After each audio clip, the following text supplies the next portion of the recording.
গৰাকীৰ অজ্ঞাতে আন লোকে মাটি ক্ৰয় কৰাৰ এক ভয়ংকৰ তথ্য পোহৰলৈ আহিছে।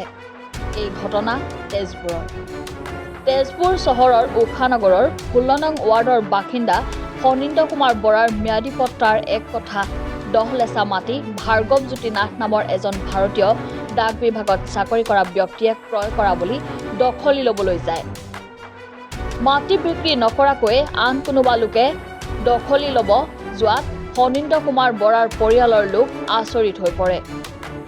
কোনো দুষ্ট চক্ৰই তেওঁলোকৰ মাটি ভুৱা নথিৰে বিক্ৰী কৰাৰ সন্দেহ কৰি লগে লগে তেজপুৰ আৰক্ষীৰ কাষ চাপিছে। ফণীন্দ্ৰ কুমাৰ বৰাৰ কন্যা বৰষা বৰা মহন্তই এজাহাৰ দাখিল কৰাত সকলো ওলাই পৰে। তেজপুৰ সদৰ আৰক্ষীয়ে ভাৰ্গৱজ্যোতি বৰাক সোধ-পোছ কৰাৰ বাবে আজি আটক কৰাত জুলুঙাৰ মেকুৰী ওলাই পৰিল।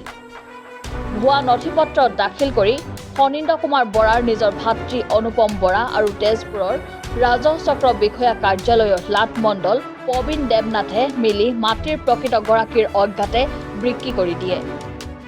আৰক্ষীয়ে বৰ্তমান ভাৰ্গৱজ্যোতি নাথক সোধা-পোছা অব্যাহত ৰাখিছে যদিও অভিযোগৰ আঙুলি উঠা অনুপম বৰা আৰু প্ৰবীণ দেৱনাথ বৰ্তমানেও পলাতক হৈ আছে। জানিব পৰা মতে 68 লাখ টকাত ভাৰ্গৱজ্যোতি নাথে ক্ৰয় কৰিছিল মাটি।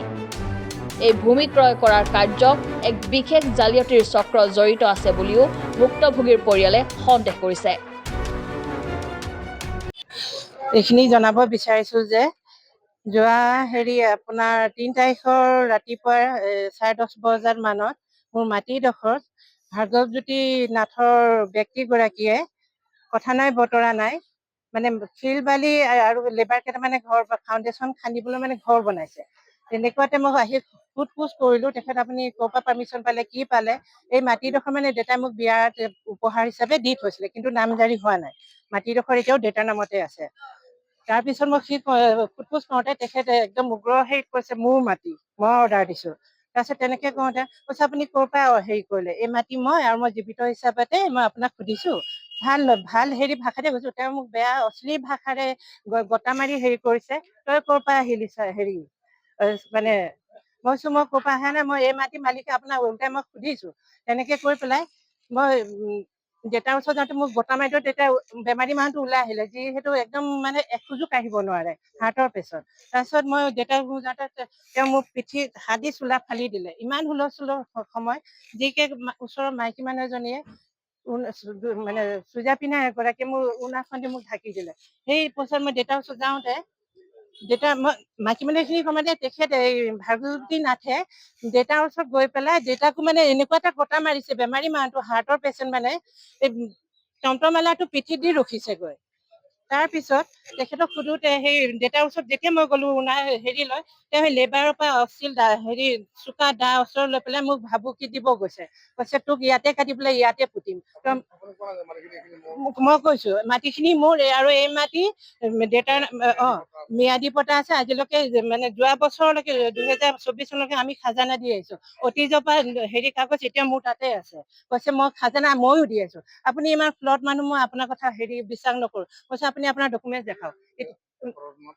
তেতিয়া মই সদৰ থানাত উপায় নোহোৱা সদৰ থানালৈ আহিলো।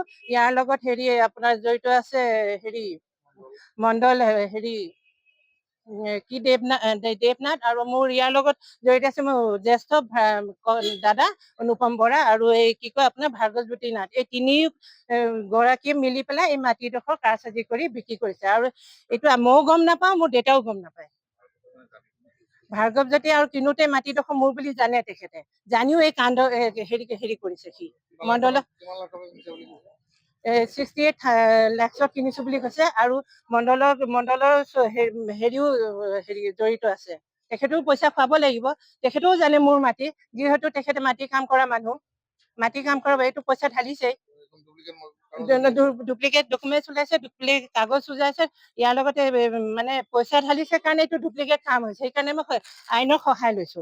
আইনে তদন্ত কৰক আৰু উচিত শাস্তি দিয়ক আৰু মোৰ মাটিখিনি মোক ঘূৰাই পাওক। এইটোৱে মই বিচাৰো আইনৰ পৰা। তেজপুৰৰ পৰা বিশ্বজ্যোতি কলিতাৰ ৰিপৰ্ট এনি ভাৰত 24।